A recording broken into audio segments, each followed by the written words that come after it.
And the winner is Iran. What?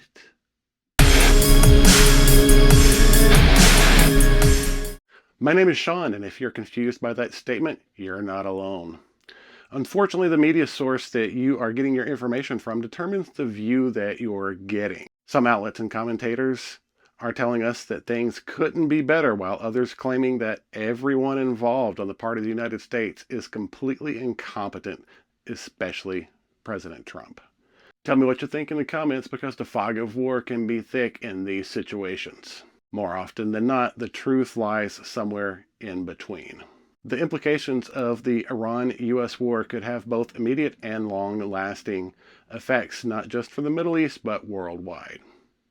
If you think that sounds interesting, but doesn't affect your life, think again. Food and gas prices, anyone?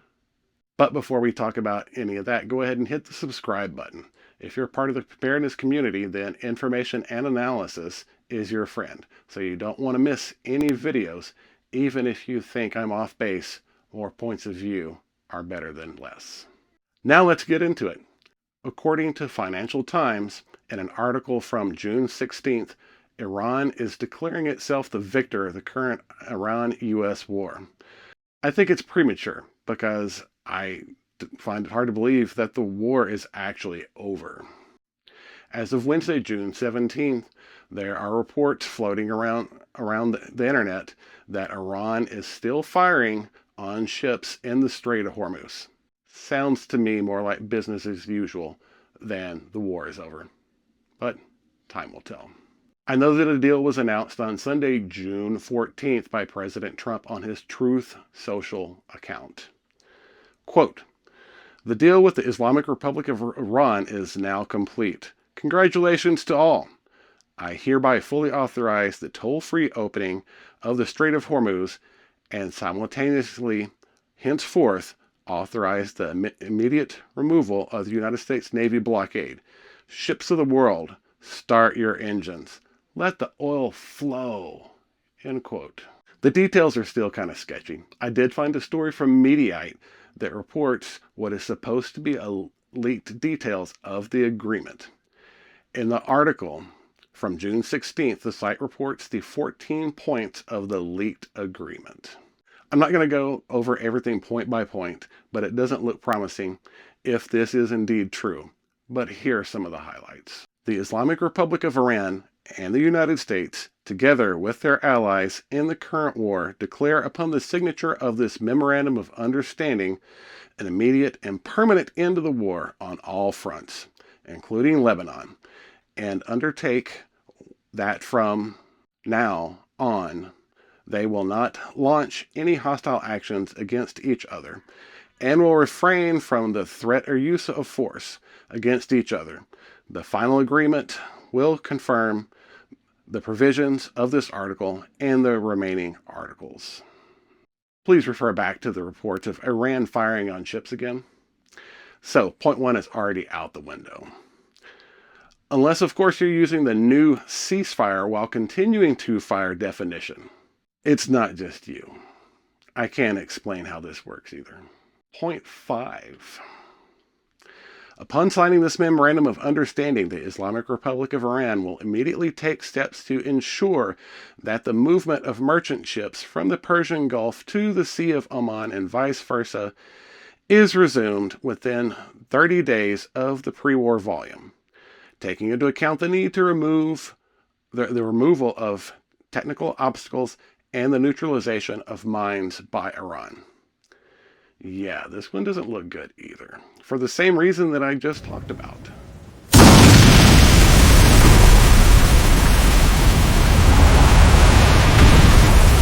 Point 6.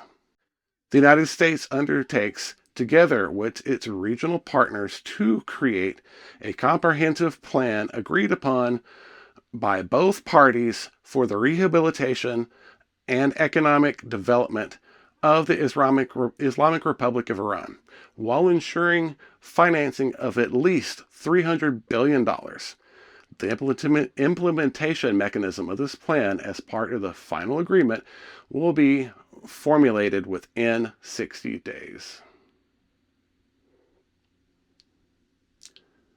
No, you didn't mishear me. This looks like the United States is pledging to rebuild Iran's economy, just ignoring the fact that our own economy is looking like it is safely tucked away in the cargo hold of the Titanic. We have homeless veterans living under bridges all across the country. But sure, let's rebuild Iran's economy. How is that to be accomplished? By ensuring financing of at least $300 billion. I don't know what orifice. Oh, wait. That's going to come right off the proverbial printing press, isn't it? And in other news, bond rates surge higher because who in their right mind wants to lend money to our government just so they can give it to Iran? What's that? The Federal Reserve, you say? Yeah, nothing to see here. Next is the ever-popular removal of all sanctions. Number 8. The Islamic Republic of Iran reiterates that it will never produce nuclear weapons. The Islamic Republic of Iran and the United States have agreed that the fate of enriched materials and the fate of all other mutually agreed nuclear-related issues, including Iran's nuclear needs, will be adequately addressed in a final agreement. The final agreement will confirm the provisions of this article. Yeah. You can find this article online and read it for yourself.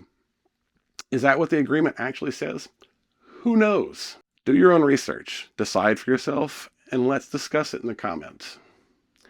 The one thing we know about this for sure is that this is supposed to be a signing in Switzerland on Friday, June 19th.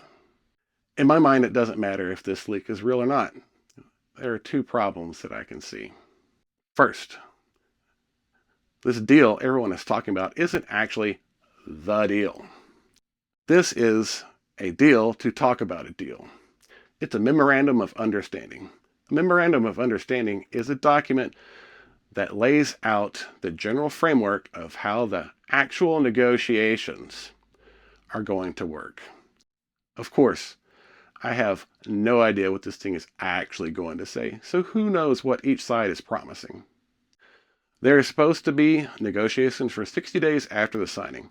In other words, this looks like another ceasefire just with a lot more hype and vagary.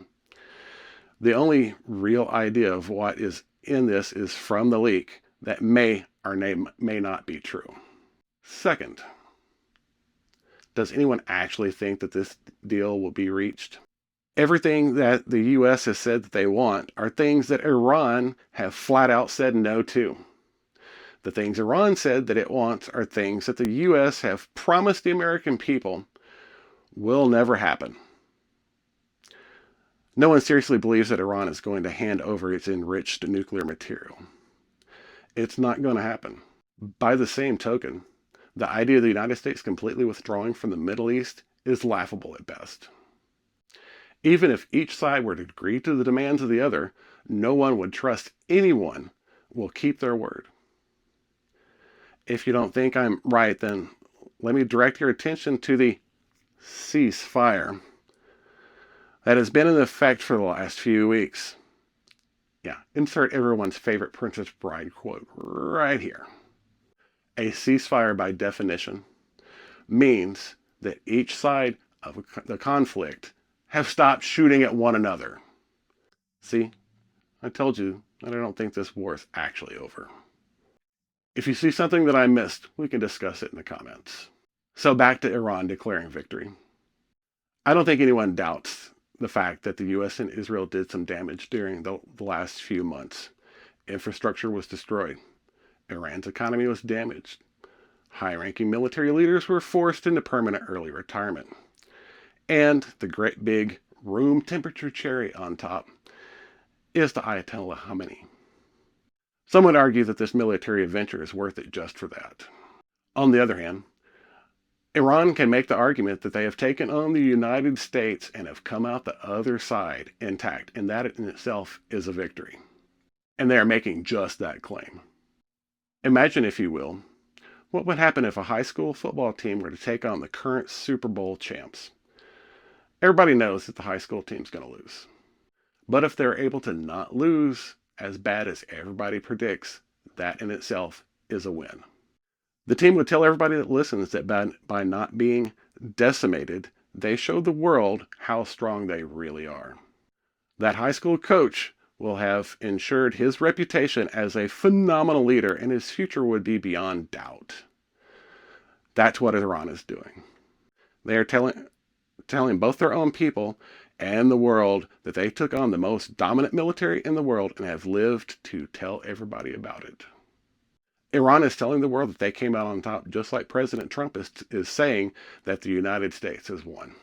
Iran is trying to send its own people the message that if you want to continue waking up every morning in your own home, then you should keep your mouth shut. No repeats of the uprisings that threatened to bring down the Islamic Republic that the world saw at the beginning of the year. Iran also wants to embolden its allies. Nothing says stick with me, we can do this together, like taking on a global superpower like the United States and being able to claim victory. It's like winning the lottery. People you don't even know are going to start showing up at your door all wanting to be your friend. President Trump, on the other hand, has to convince the world that the United States has indeed come out of this victorious. If the world sees that the American military might can't even bring Iran to heel, then the American military isn't all that mighty anymore. Perception is everything. After World War II, America remade the world to fit its own desires in many ways.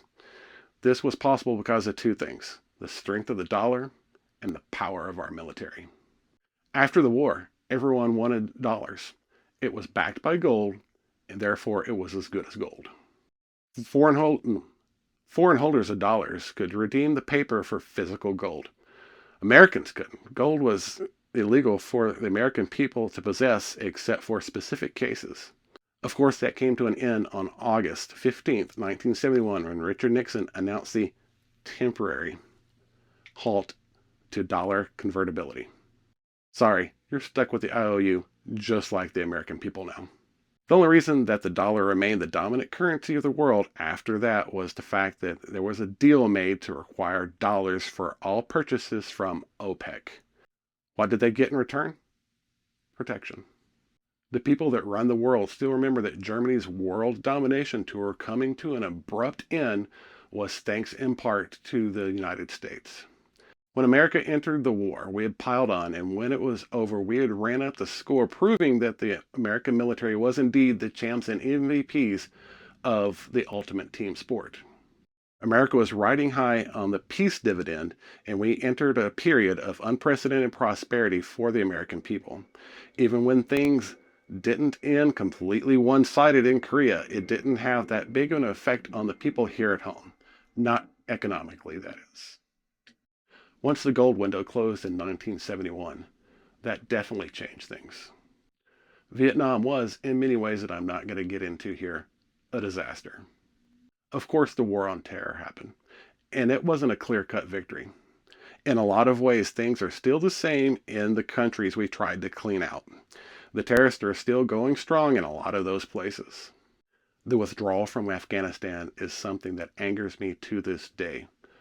The blood of the Marines and others that died in that fiasco will always be on the hands of those of our supposed leaders that are responsible. And let's not forget the gift with purchase of millions of dollars in arms, vehicles, gear, and millions upon millions of rounds. Now that we have another disputed military outcome with a country like Iran of all places, the threat of American military force is further diminished. There was a time when the thought of an American carrier task force pulling up within striking distance of your shores, or a Marine expeditionary force, would give even the most hardened dictator pause. Can the world still have confidence in that being the case? So much for the protection we promised. Speaking of confidence, that's what backs the dollar now, that gold is off the table. If the world lost confidence in a beatdown for anyone that messes with the United States, are they still going to have confidence in the dollar? If the world loses trust in the dollar, then why would there be reason to keep a reserve of dollars or purchase U.S. debt? The only option left would be the so-called lender of last resort, the Federal Reserve. What are the chances of a doom spiral of dollar printing that makes us all long for the good old days of 9% inflation?